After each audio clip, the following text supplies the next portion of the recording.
Why is Parkinson's disease growing at such alarming rate? Scientists believe that the alarming rise in cases of Parkinson's disease can be traced back to exposure to a chemical found in many household items, including dry cleaning solvents, aerosol cleaners, paint removers, and gun cleaners. An international group of scientists looked at the available evidence and concluded that exposure to trichloroethylene increases the risk of Parkinson's disease by as much as 500%. Parkinson's disease is widely considered to be the world's fastest-growing brain disease, and many scientists claim that this fact may indeed be largely preventable. Throughout the years, countless people have died from cancer and other disease linked to TCE, and recent studies indicate that Parkinson's disease may be the most recent.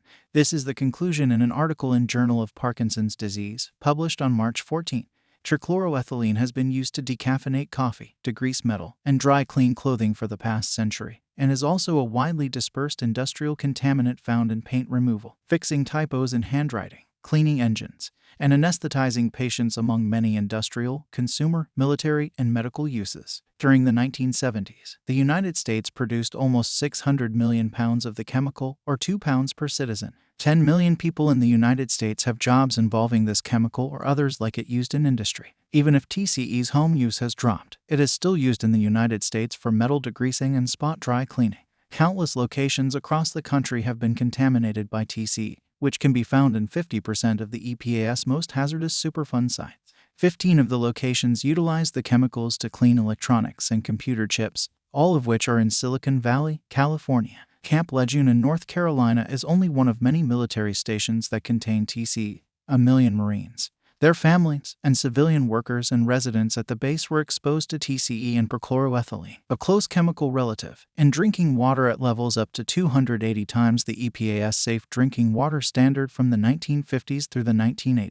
Researchers from around the world, including neurologist Ray Dorsey, MD, Ruth Schneider, MD, and neurologist Carl Kieberts, MD of the University of Rochester Medical Center, postulate that TCE may be an underlying cause of Parkinson's in the hypothesis study published in the Journal of Parkinson's Disease. The study profiles 7 people, ranging from a former NBA basketball star, a Navy captain to a late U.S. senator, and details the widespread usage of the chemical and the evidence linking the toxicant to Parkinson's disease. In fact, evidence linking TCE to Parkinson's disease was initially suggested in case studies over 50 years ago. At the time, scientists discovered that TCE easily permeates brain and body tissue and, at large dosages, destroys the mitochondria, the cell's powerhouses. Animal studies have shown that TCE is responsible for the characteristic neuronal death seen in people with Parkinson's disease. So the theory is that persons exposed to TCE on the job are at greater risk of acquiring Parkinson's disease, but the authors of the article also stress that millions more encounter the chemical unknowingly through outdoor air, contaminated groundwater, and indoor air pollution. Chemical contamination of soil and groundwater can result in underground rivers or plumes that spread over large areas and over time. Over 1,000 people's drinking water was tainted by a plume connected to an aerospace firm on Long Island, New York, which was more than 4 miles long and 2 miles wide. Others can be found in locations as diverse as Newport Beach, California, and Shanghai, China. TCE is a volatile compound that poses threats not just to water supplies, but also to human health because it may easily evaporate and sneak into homes, schools, and workplaces. Millions of people today are at risk of breathing in harmful indoor air because of vapor intrusion into buildings that once housed dry cleaning, military, or industrial operations. In the 1980s, it was discovered that radon may evaporate from soil and enter dwellings, raising the risk of lung cancer. This phenomenon, known as vapor intrusion, was first described. There have been millions of radon tests performed recently, but far less TCE tests for the carcinogen.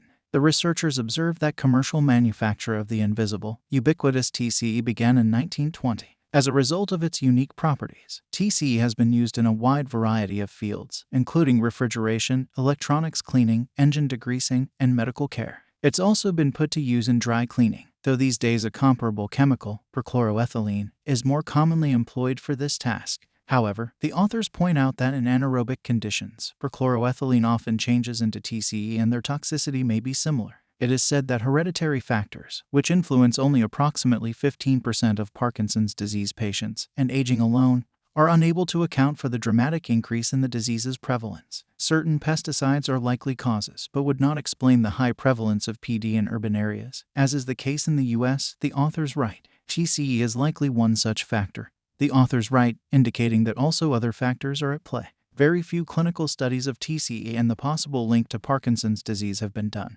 despite widespread contamination and increasing industrial, commercial, and military use. There should be more light on this, as TCE is known to create damages to the energy-producing parts of the cells, like the mitochondria, similar to the effects of numerous genetic mutations and other environmental toxicants, even if TCE's role in Parkinson's disease is far from definitive. According to the article, there seemed to be evidence that TCE exposure frequently occurs in tandem with that to other toxins or with unobserved hereditary predispositions. The authors present the need for greater study, and they advocate for the cleanup and containment of contaminated areas, the monitoring of TCE levels, and the public dissemination of danger information and a ban on TCE.